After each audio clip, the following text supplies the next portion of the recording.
नमस्कार, मैं सिमरन पांडे और आप देख रहे हैं श्री न्यूज। आइए देखते मसूरी से श्री साथी सुनील सोनकर की रिपोर्ट। मसूरी के माल रोड पर रेडी पटरी लगाने की मांग को लेकर व्यापारियों का आंदोलन 26वें दिन भी जारी रहा। शहीद स्थल पर एकत्र होकर व्यापारियों ने शासन, प्रशासन और नगर पालिका के खिलाफ प्रदर्शन किया और सद्बुद्धि यज्ञ कर गरीबों के हित में निर्णय लेने की मांग उठाई। व्यापारियों ने आरोप लगाया कि पालिका प्रशासन उनका रोजगार छीन रहा है और लगातार अनदेखी कर रहा है। कांग्रेस और यूकेडी नेताओं ने भी सरकार पर गरीब विरोधी नीतियों का आरोप लगाया है। व्यापारियों ने चेतावनी दी कि यदि जल्द समाधान नहीं हुआ तो आंदोलन और तेज होगा।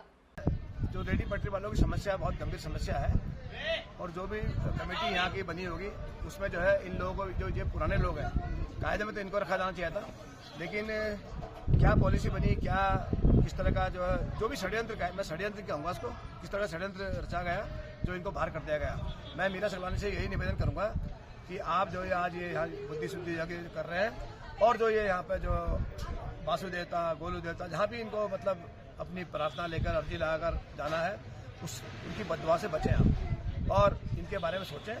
कुछ नहीं बिगड़ने वाला आपका।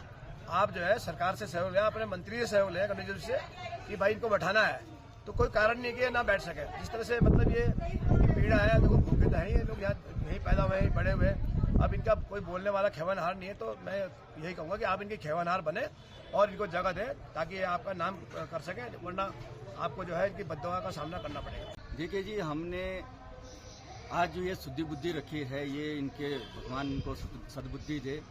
और जहाँ तक बात रही रास्ते ना निकलने की, देखते हैं कभी तो कभी एक रास्ता तो निकलेगा। हमने जो आपके माध्यम से बताना चाहता हूँ, हमने मैम से ये कहा था, अध्यक्षा जी से भी, और नीचे जब हम मंत्री जी के यहाँ गए थे तो हमने ये कहा था कि चलो हम माल रोड से हट जाते हैं, कोई बात नहीं, मगर जो सीजन आ रहा है अभी एक दो महीने क्योंकि इनकी जो आर्थिक स्थितियां बहुत डमाडोल हो चुकी है, तो हमने उनसे रिक्वेस्ट की थी, निवेदन किया था कि 2 महीने इनको जो है जहां ये बैठे हुए थे यथावत इनको वहां बिठाने दीजिए जाए। 2 महीने के बाद जो है स्वयं अपना चले जाएंगे वहां से। ये हमने इनसे मांग रही। गरीब का कोई नहीं होता है। अगर यहाँ पे अगर अनलीगल वाली जहाँ तक बात आती है तो मैं अध्यक्ष जी से भी पूछना चाहता हूँ, योग साहब से भी पूछना चाहता हूँ और माननीय मंत्री जी से भी पूछना चाहता हूँ। चलो हम अनलीगल हैं, मगर जो यहाँ पे जो बड़े बड़े काम अनलीगल हो रहे, क्या वो अनलीगल नहीं है? उन पे कभी हाथ लगाया इन्होंने? पर क्यों? वो बड़े लोग हैं। हम छोटे लोगों को तो उठाया जाता है, हमें तो ये बोला जाता है कि ये तो तुम भाई हटो यहाँ से, तुम अतिक्रमण में आते हैं। पर अतिक्रमण होता क्या है? आज तक हमारे समझ में ये नहीं आया कि अतिक्रमण है क्या चीज। अतिक्रमण उसे कहते हैं कि ये तो अतिक्रमण आते भी नहीं है। अतिक्रमण इन्होंने सुबह अपने चादर बिछाना है, शाम को अपना चादर लपेटना है। अतिक्रमण वो देखो ना, जो ये मसूरी में इतना बड़ा वो चल रहा है, धांधली चल रही है, उसमें तो कोई कुछ बोल नहीं रहा है। आप देखो, आप कोलू खेत से ऊपर आ जाओ, कितनी दुकानें लगी हुई है रोड के किनारे, उनको तो कोई हटाने के लिए तैयार नहीं है। 2 बार चले भी गए थे वहां पे, बस थोड़ा सा उनके 2 गुड्डे उठाए, बस हो गया। कहाँ के हैं वो लोग? जो यहाँ के मूल निवासी है उनको तो तुमने बेरोजगार कर दिया, और जो यहाँ के मूल निवासी हैं उनको तुमने रोजगार दे दिया। ये द्वारी नीति चल रही है यहाँ पे साहब। अब आगे की रणनीति क्या? आगे की रणनीति यही है जो अब कहीं हमारी सुनवाई तो हो नहीं रही है। अब ये हमने आज ये फैसला लिया है कि 2-4 दिन में हम जो है मासू देवता के पास जा रहे हैं। यहाँ से हमारी पूरी रैली जाएगी, मासू देवता के पास है, वहाँ हम अपनी पुकार करेंगे। अब साफ सी बात है कि हम घात खेलेंगे।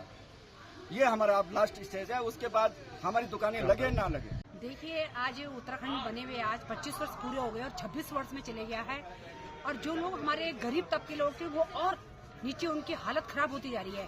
और जो लोग आज करोड़पति थे वो अरबपति बन गए आज। तो ये मैं समझती हूँ कि इस प्रदेश के अंदर सिर्फ भू माफी, शराब माफी, खनन माफी और नकल माफी, बेटियों के माफियों का राज रहा है। आज देखिए 26 दिन से हमारी महिलाएं शहीद स्मारक मसूरी में बैठी हुई है और आज इनके बच्चे स्कूल नहीं जा रहे हैं। आज ये अपने को अपना इलाज अस्पतालों में नहीं कर पा रहे हैं। और कितनी मतलब विडम्बना है इस प्रदेश के लिए।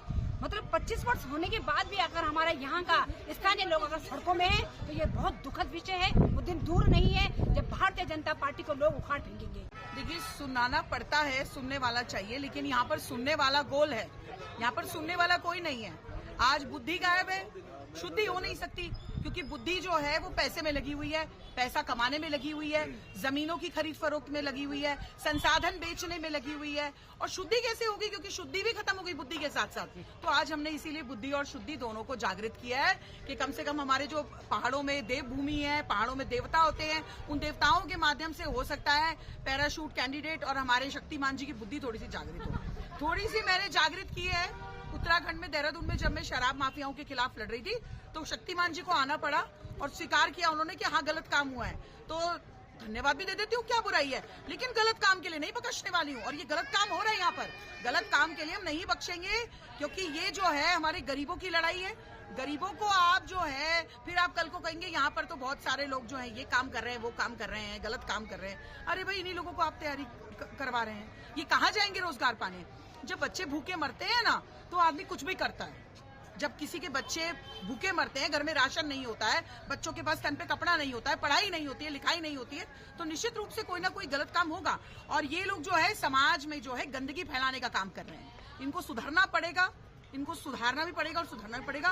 सुधारने के लिए आज हमने तभी बुद्धि शुद्धि यज्ञ करा है। अगर ऐसे नहीं बुद्धि शुद्धि ठीक हुई तो शुद्धि फिर मैं दूसरे तरीके से करूंगी, और वो तरीका आप सब जानते हैं कि मैं नहीं डरती हूँ किसी से भी। देखिए, गरीबों की लड़ाई लड़ना मेरा सबसे पहला वो है, सबसे पहला कर्म है मेरा, कि अगर कोई गरीब परेशान है तो उसके लिए कौन लड़ेगा, आप ये बताइए ना। हम जैसे लोग ही लड़ेंगे, लड़ रहे हैं, लड़ते रहेंगे और ढंग से लड़ेंगे। फिर देखिए, इनको उठाना गलत था, कोई यहाँ पे कोई कमी नहीं हो रही है। आज अगर आप टूरिज्म जो हमारा चल रहा है, आप टूरिस्टों से अगर बात करते हैं तो वो कह रहे हैं यहाँ पे रौनक खत्म हो गई। अब पता नहीं मैडम को ऐसा क्या, पैराशूट जो हमारी मैडम है उनको ऐसा क्या जुनून चढ़ा हुआ है, शक्तिमान जी उनको चाबी भर रहे हैं। ये नहीं पता है कि जिस जनता ने आपको सीट तक पहुंचाया है ना, वो नीचे गिराना भी जानती है और बहुत अच्छे से जानती है, और उनके साथ मैं रहूंगी गिराते वक्त। वो समय बहुत नजदीक है, और आज जो है गरीबों को आप शोषण कर रहे हैं, आप गरीबों का रोजगार छीनने का काम कर रहे हैं, और आपको संसाधनों में शर्म नहीं आती।